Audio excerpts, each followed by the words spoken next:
नमस्कार। शब्द विन्यास 666 में आप सभी का एक बार फिर से स्वागत है। आज हम सुश्री उषा प्रियंवदा जी द्वारा रचित उपन्यास 55 खंभे लाल दीवारें का 9वां अंक सुनेंगे। तो सुनना प्रारंभ करें।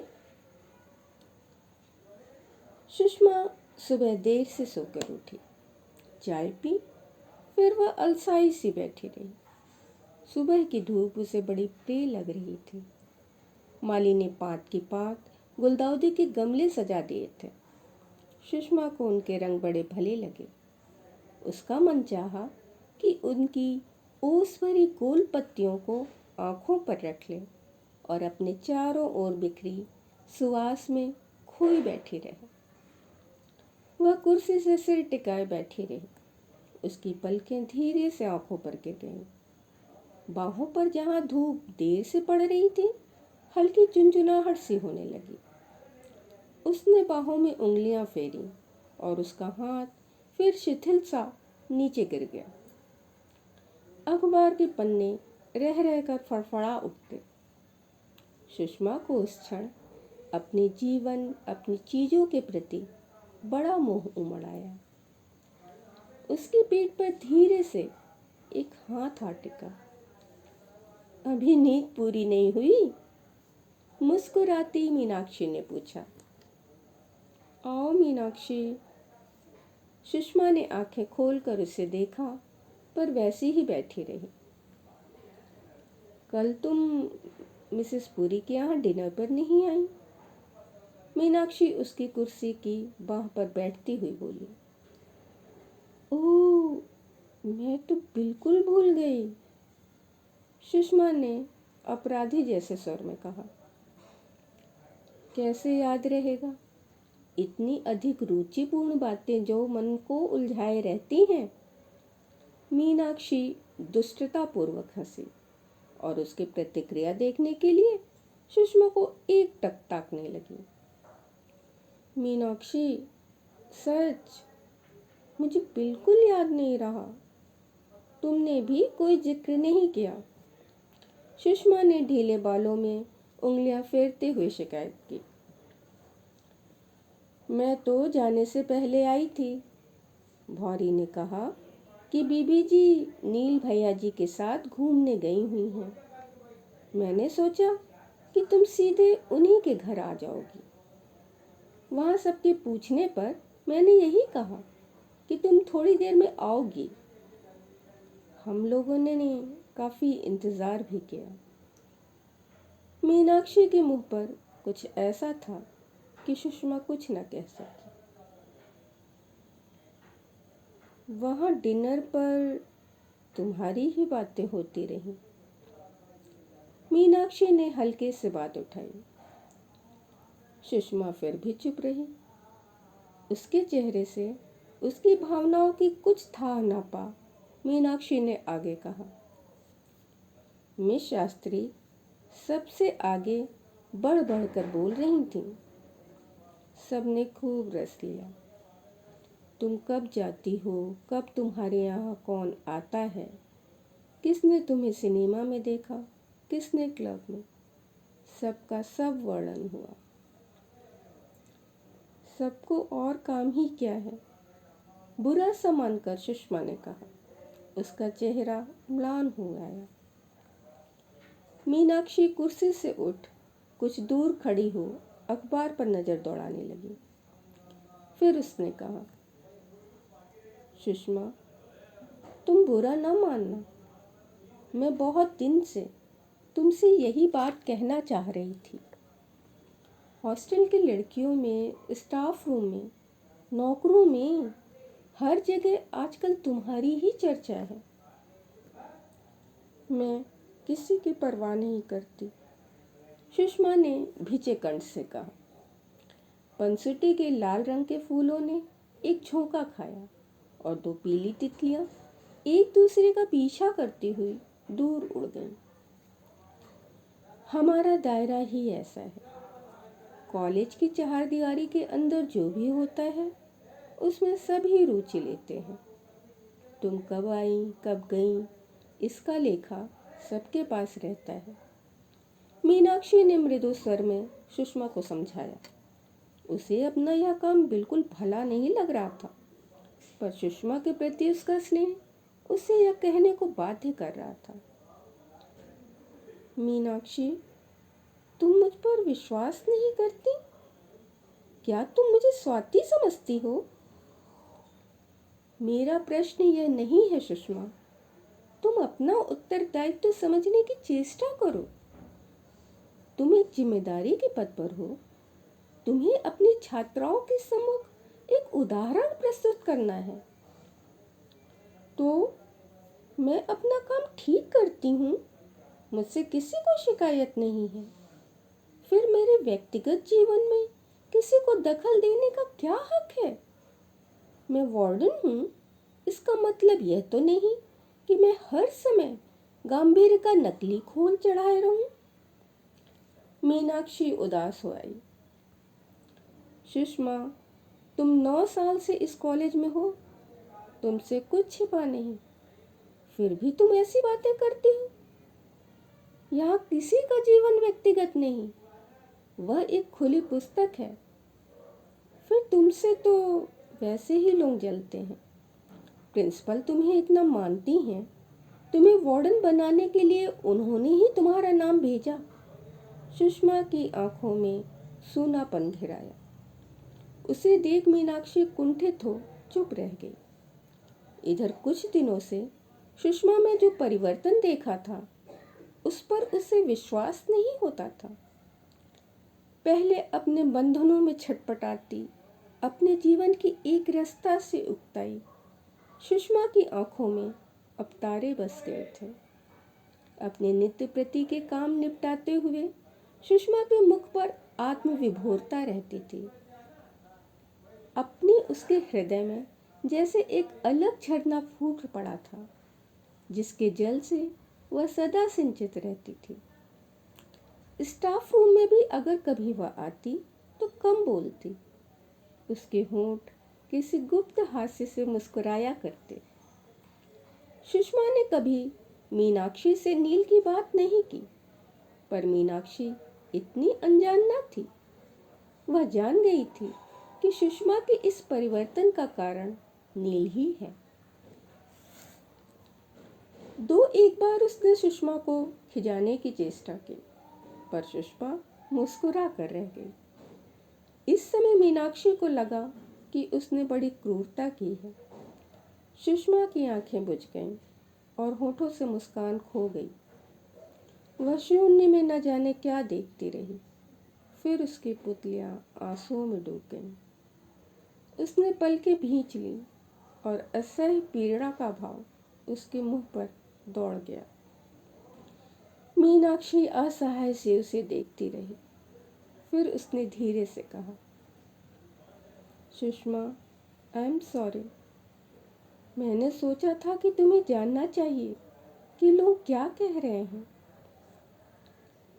सुषमा ने उंगली से आंसू पोंछ डाले। उसने भर्राए गले से कहा, तुमने ठीक ही किया मीनाक्षी। अपने प्रियजन जितने निर्दय हो सकते हैं, उतने दूसरे नहीं। पर तुमसे एक प्रार्थना है कि अब मुझसे कभी ना कहना कि और लोग मेरे लिए क्या कह रहे हैं। मीनाक्षी समझ रही थी कि उसकी बातों से सुषमा कितनी आहत हुई है। सुषमा सोच उठी कि औरों की दृष्टि में यह कैसा लगता होगा। उन्हें लगता होगा कि सुषमा भी औरों जैसी निकली। नील के साथ घूमना, पिक्चर्स देखना कुछ क्षण अच्छी तरह बिताने का साधन है, पर अनायास ही नील से जो नाता जुड़ गया, उसकी जड़ें कितनी शीघ्र, कितनी गहराई तक पहुंच गई थीं, इसका अनुमान सुषमा को स्वयं न था।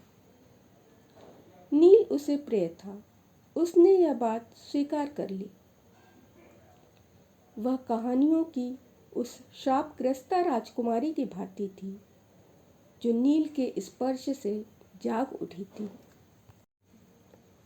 कभी कभी नील के मुख पर भावों के उतार चढ़ाव को देखकर उसे अपने पर आश्चर्य होता। क्या किसी और को इतना सुख देने, किसी के मुख पर इतनी कोमलता लाने की क्षमता उसमें है? सुषमा ने आश्चर्य से अपने नए व्यक्तित्व का जन्म होते देखा। उसकी सब इंद्रियां अधिक तीक्ष्ण, संवेदनशील हो गई थीं। किसी की प्रतीक्षा में गेट के पास मंडराती कोई लड़की, लेक्चर के दौरान किसी के मुख पर कहीं और भटक जाने का भाव, डाक में कोई मोटा सा पत्र, इस सब के प्रति वह अधिक उदार हो गई थी। उसमें आया परिवर्तन सभी ने लक्ष्य किया था। लड़कियों को लगता कि उसके माथे की बिंदी और भी चमकने लगी है, उसके होठों में बड़ी कोमलता आ गई है। सुषमा उनके प्रिय सदा से थी। अब उसके लेक्चर्स ऐसी निर्बाध गति से चलते कि घंटे की अनुगूंज से सभी चौंक उठते। उसकी उन्हीं पहले वाली साड़ियों के रंग उसके चेहरे पर अब नई आभा ला देते थे। जिस शाम नील नहीं आता, सुषमा बाहर बरामदे में खड़ी टीले के पीछे डूबते सूरज को देखती रहती। लॉन पर लड़कियों के झुंड बैठे रहते और उनकी हंसी संध्या की घिरती उदासी को हल्का कर देती। क्वार्टर्स में रहने वाली अध्यापिकाएं उलाहना देती। सुषमा तो अब दिखाई ही नहीं देती।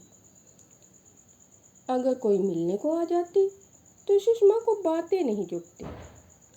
साड़ियों के डिज़ाइन, नए धारावाहिक उपन्यास के अंत के संबंध में अपनी धारणा और छिटपुट बातें करके वह चुप हो जाती और मन ही मन वह उकताने लगती कि कब ये उठ कर जाए, जिससे वह फिर अपने उसी आंतरिक संसार में प्रविष्ट हो सके। मीनाक्षी ने किस बुरी तरह उसे झकझोरा था। सुषमा ने जाना कि उसके मुख में जैसे कड़वा सा स्वाद बच गया है। वह समझ न सकी कि इन सब बातों के बोझ से आक्रांत अब वह नील से कैसे खुलकर मिल पाएगी। क्या ये छायाएं उनके बीच न आ जाएंगी? सारे दिन सुषमा अनमनी सी रही। खुलकर न रो पाने से उसके सर में दर्द हो गया। वह स्टाफ रूम में जाने से बचती रही। उस शाम नील के आने की बात न थी। वह क्लास समाप्त कर 4 बजे मीनाक्षी के साथ बाजार चली गई। साड़ियों से मैच करते ब्लाउज के कपड़े खरीदते हुए अंधेरा हो गया। तब हाथों में तमाम पैकेट लिए हुए वे लोग चाय पीने उसी रेस्तरां में जा बैठी जहां नील प्रायः सुषमा को लाया करता था। चाय आ जाने पर प्याले में छानते हुए मीनाक्षी ने कहा, तुम्हें आज बहुत अनमना पा रही हूँ। तुम अभी सुबह की बातों को ही तो नहीं सोच रही हो? थक गई हूँ, सुषमा ने उत्तर दिया। उसके मुख पर गहरी क्लांति की छाप थी। नेत्र रह रह कर भर आते और वह उन आंसुओं को पीछे ठेल देती। मीनाक्षी भी चुप हो गई। रेस्तरां का दरवाजा रह रहकर खुल रहा था। अंदर ऑर्केस्ट्रा के साथ प्यालों की खनक का रव था और घुटी हुई जगह में धुआं मंडरा रहा था। हल्का हल्का वार्तालाप और सभी चेहरे एक से ऊबे और उकताए हुए। सुषमा पहले लाल कॉर्पेट को देखती रही, फिर दीवार पर लगे छोटे गमलों में हरे फर्न को। फिर उसकी आंखें खुलते हुए दरवाजे पर गईं तो उसने 2 प्रौढ़ पुरुषों के साथ नील को आते पाया। सुषमा के होंठ थोड़ा सा खिल कर रह गए। उसकी अचंचल दृष्टि वहीं रुक गई। नील ने उसे नहीं देखा। वे तीनों एक ओर जाकर बैठ गए। सुषमा ने पाया कि यदि वह कुर्सी थोड़ी सी खिसका ले तो वह नील को देख सकती है। मीनाक्षी खाने में व्यस्त थी। सुषमा ने कुर्सी खिसकाई तो उसने चौंक कर देखा। धुआं आ रहा है, सुषमा ने कहा। और कुछ तिरछी हो नील को देखने लगी। दूर से बैठकर नील को देखते हुए सुषमा की वेदना शतगुनी हो गई। कोई न समझेगा नील कि तुम मेरे लिए क्या बन गए हो। सुषमा ने मन ही मन उसे संबोधित किया। नील गहरे स्लेटी रंग का सूट पहने था, सफ़ेद कमीज और मैरून टाई।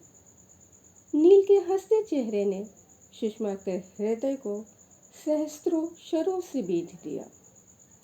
नील ने अपने साथी की सिगरेट जलाई, फिर उसने तीली एस्ट्रे में डाली और साथी की बात पर मुस्कुराया। फिर उसने ऊपर देखा और अपनी ओर देखती सुषमा से उसकी दृष्टि मिल गई। उसने झुककर अपने साथी से कुछ कहा और उठकर उनकी मेज पर आ गया। मीनाक्षी ने उसे देखते ही पहचान लिया और सुषमा ने बड़े सहज स्वर में कहा, मीनू, यह नील है। आप मीनाक्षी, मेरी कलीग और सखी। मीनाक्षी की नील से प्रथम भेंट थी।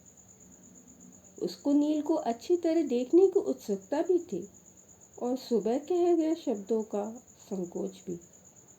उस छोटी सी नज़र में उसने जो कुछ देख पाया उसे अच्छा लगा। नील की सीधी बेझिझक आंखें, सुषमा के लिए छोटी सी विशिष्ट मुस्कान और उसके चेहरे का अचानक ही कोमल हो आना। मीनाक्षी को लगा कि सुषमा बहुत धनी है। उस लघु संकोच को पार करके मीनाक्षी ने कहा, आपके लिए कुछ मंगाऊं?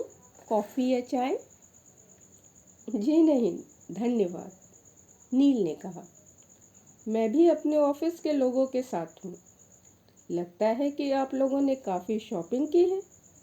वह खाली कुर्सी के पीछे हाथ टिकाकर खड़ा हो गया।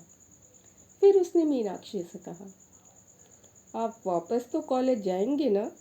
मैं पहुंचा दूंगा। मुझे तो अपनी मौसी के पास जाना है, यहीं हनुमान रोड पर। हाँ, तुम चली जाना, देर भी हो गई है, तुम थकी भी हो, मीनाक्षी ने तुरंत कहा। उसे अपनी सोच पर थोड़ी सी खुशी भी हुई। वह अपने सुबह कहे हुए शब्दों को धोना चाह रही थी। चाय पी चुकने के बाद अपने साथियों से विदा ले नील सुषमा को पहुंचाने चला। चलने से पहले उसने रुककर पान की दुकान से सिगरेट की एक डिब्बी खरीदी। सुषमा उस समय चुप रही। हनुमान रोड पर मीनाक्षी को छोड़कर दोनों ने जब अपने को अकेला पाया तो सुषमा ने पूछा, तुम सिगरेट कब से पीने लगे? कभी कभी पी लेता हूँ, कोई बहुत विशेष अवसर हो तो। फिर उसने घड़ी देखते हुए पूछा, तुम्हें वापस जाने की जल्दी है क्या? उसकी दृष्टि ने सुषमा को बांध लिया। उसने बिना बात पूछा, अगर जल्दी ना हो तो कहीं और चलेंगे। कहाँ? यह तुम मुझ पर छोड़ दो, नील ने उसे उसी बंधी दृष्टि से देखते हुए कहा। नील दीवार से टेक लगाकर बैठ गया। सुषमा के ऊपर सुबह से अवसाद का जो भार था, उससे वह इस एकांत में भी मुक्ति न पा सके। अंधकार के कारण बावड़ी का पानी बड़ा सा काला धब्बा दिखाई दे रहा था। दूर दूर तक घने नीम के पेड़ों की कतारें और उनके हिलने से जो दरारें बनती, उनमें से सड़क के खंभों की रोशनी कांप जाती। खुले में काफ़ी ठंड थी और सुषमा ने पतली सी शॉल अपने चारों ओर कसकर लपेट ली। नील अपने हाथों में सिगरेट की डिब्बी को निरंतर उल्टे पलटे जा रहा था।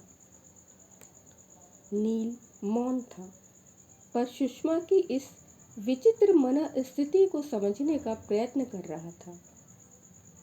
वह जान रहा था कि सुषमा कुछ कहना चाह रही है और वह शब्द उसके होठों तक आ आकर रुक जाता है। हवा का एक तेज झोंका आया और पेड़ों में सरसराहट हुई। नीम की टहनियाँ झुकी और सुषमा ने एकाएक कहा, नील। नील ने गर्दन मोड़ अपने से एक बालिश दूर बैठी सुषमा को देखा। नील, अब तुम मुझसे ना मिला करो, सुषमा ने साहस बटोर कर कह डाला। नील चौंक गया। उसे इस बात की बिल्कुल आशा न थी। वह कुछ देर यह देखता रहा कि क्या सुषमा ठीक कह रही है। वह अंधकार में सुषमा का मुख स्पष्ट न देख सका, पर सुषमा के स्वर के गीलेपन से वह विचलित हो उठा। सुषमा को एकाएक अपने दुख का भार बहुत बड़ा, बहुत असहनीय लगने लगा। उसके अंदर नील से सब कुछ कहने की अदमनीय इच्छा होने लगी। नील उसे कैसी सुनसान अंधेरी जगह ले आया था। सुषमा उस अंधकार के प्रति कृतज्ञ थी जिसमें उसका आंसुओं से गीला चेहरा नील को नहीं दिख रहा होगा। इस मूक क्रंदन से कभी कभी उसका शरीर बड़ी सी सिसकी से कांप उठता। सुषमा अपने दुखावेग में बही जा रही थी। उसके गले में जो बड़ा सा बगुला अटक रहा था, उससे उसकी अपनी सांसें रुकती सी लग रही थी। सुषमा, तुम्हें क्या हो गया है? क्या बात है? मुझसे कहो। क्या मैं कोई और हूँ? क्या मैं कोई दूसरा हूँ? नील ने आग्रह किया। मुझे कुछ नहीं बताती और अंदर ही अंदर घुला करती हो। नील की जिस बाह ने सुषमा को घेर लिया था, उससे उसे बड़ा सहारा सा मिला। कितनी सबल थी वह बाह। नील का भीगा सा स्वर बस छत्र बन उसके ऊपर छा गया था। सुषमा ने सायास अपने को संयत किया, साड़ी की छोर से आंखें पोंछी और थरथराते स्वर में प्रश्न किया, तुमने कभी यह भी सोचा नील कि मैं 33 साल के बाद भी अछूती और बेदाग तुम्हारी बाहों में कैसे आई? नीम के पेड़ों में फिर सरसराहट हुई। सुषमा का स्वर धीरे धीरे दृढ़ होता आया। मेरे जीवन के कई ऐसे पहलू हैं जिनके बारे में मैंने तुम्हें कुछ नहीं बताया, बताना नहीं चाहा, क्योंकि मैं नहीं चाहती थी कि वह काली छाया तुम्हें भी ढक ले। पर नील, पिछले 11 सालों से मैं जिंदगी से निरंतर लड़ रही हूँ। सुषमा ने एक आह भरी, फिर सामने शून्य की ओर ताकते हुए कहा, तुम्हें विस्तार में नहीं बताऊंगी, पर मैं यह तुम्हें जताना चाहती थी कि यह नौकरी मेरे लिए बहुत कीमती है। निर्धन में भले ही रही हूँ, पर स्वाभिमानी भी बहुत रही। जीवन में कभी कभी ऐसे अवसर भी आए जबकि मैं अपने शरीर के मोल से धन और आराम पा सकती थी, पर वह मैंने स्वीकार नहीं किया। एमए करने के बाद मैंने एक प्राइवेट कॉलेज में नौकरी की। वहाँ के सेक्रेटरी नगर के पुराने रईसों में थे। उन्होंने किस वस्तु का प्रलोभन नहीं दिया मुझे, पर मैंने वह नौकरी छोड़ दी। जब मैंने माँ को बताया कि मैंने नौकरी से इस्तीफा दे दिया है, तो उन्होंने पूछा, और इन बच्चों का क्या होगा? पिताजी साल भर से बीमार थे और बिना वेतन की छुट्टी पर थे। मुझे उस नौकरी की सख्त आवश्यकता थी, पर वह मूल चुकाना मुझे सह्य न था। माँ ने मुझे सहारा नहीं दिया, ढांढस नहीं बंधाया। हर बार जब वह अपना कोई आभूषण बेचने को निकलती, तो मुझे ऐसी दृष्टि से देखती जैसे उन सब मुसीबतों के लिए उत्तरदायी मैं थी। उन्हीं दिनों वह मुझसे एक धनी वकील से विवाह कर लेने का आग्रह भी करती रही, पर मैं पत्थर हो गई थी। तुम कभी कभी सोचते होगे कि यह कैसी माँ है मेरी, पर जिंदगी ने उन्हें चूस लिया है, निचोड़ लिया है। पति की दूसरी पत्नी होने पर भी उनके कोई अरमान पूरे न हुए। वह सारी खीज और झुंझलाहट परिवार पर ही निकालती हैं। पति अशक्त, बेटी हठीली। 9 साल से मैं इस कॉलेज में हूँ नील, पर यहाँ लोग किसी को जीने नहीं देते। इसीलिए मैं तुमसे कह रही थी कि मेरी ज़िंदगी खत्म हो चुकी है। मैं केवल साधन हूँ। मेरी भावना का कोई स्थान नहीं। विवाह करके परिवार को निराधार छोड़ देना मेरे लिए संभव नहीं। मैंने अपने को ऐसी ज़िंदगी के लिए ढाल लिया है। तुम चले जाओगे तो मैं फिर अपने को उन्हीं प्राचीरों में बंदी कर लूँगी। सुषमा ने शॉल कसकर लपेट ली। जिस दीवार से वह टिककर बैठी थी, उसकी ठंडक उसकी हड्डियों तक को छेदने लगी। नील की बाँह जहाँ उसे छू रही थी, वहाँ कुछ गरमाई थी और सुषमा को वह स्पर्श बहुत प्रतीकात्मक लग उठा। उसने सोचा कि इस क्रूर, कठोर, अंधकारमय दुनिया में वह नील से ही कुछ सांत्वना पा सकती है। नील के स्पर्श में स्निग्धता है, उष्णता और आत्मीयता। नील ने दिया सलाई जलाई और हाथ ऊंचा कर उसे देखने लगा। सुषमा की आर्द्र पुतलियाँ, उसके चेहरे पर क्लांति और अवसाद की छाप, ढीले हो आए बाल। नील ने तीली चबूतरे पर गिरा दी।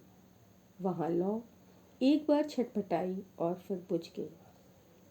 सुषमा इतना रो लेने के बाद हल्की हो गई थी, रोती रोती। उस अंधकार में सुषमा के चेहरे पर कौन से रंग दौड़े, यह नील ने न जाना।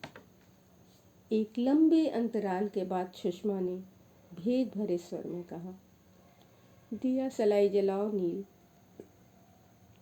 क्यों? अपने बाल संवारूंगी। सुषमा ने पाउडर केस खोलकर घुटनों पर टिका लिया और पर्स में उंगलियां डालकर कंघा खोजने लगी। नील ने दिया सलाई जलाकर उजाला किया और उस कांपती लौ के प्रकाश में सुषमा अपने बाल संवारने लगी। नील एक के बाद एक दिया सलाई जलाता रहा और उसे मुग्ध दृष्टि से देखता हुआ बोला, अब साथ में टॉर्च रखा करूँगा।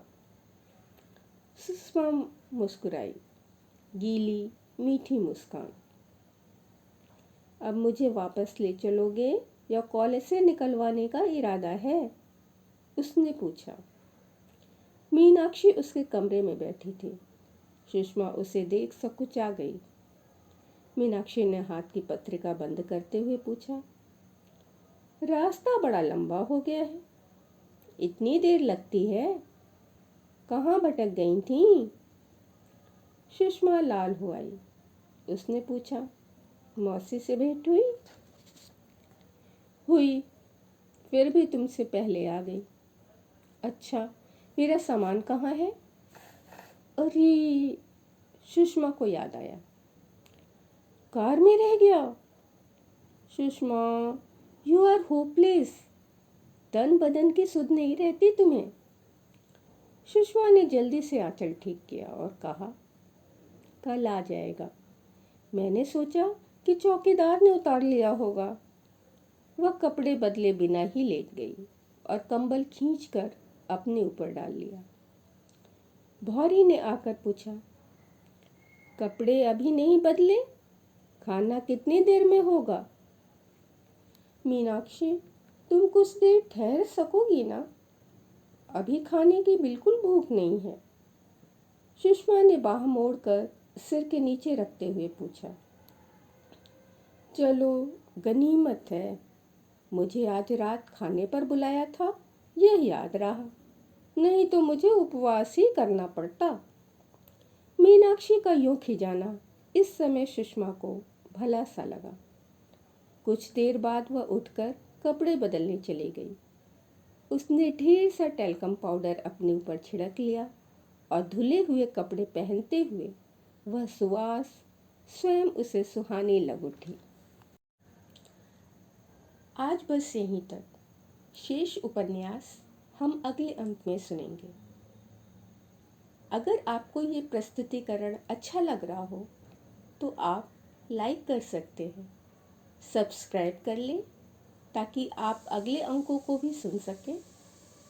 अपने कीमती विचार हमें कमेंट बॉक्स में दे सकते हैं और अपने मित्रों को शेयर भी कर सकते हैं। अगले अंक तक के लिए विदा। धन्यवाद।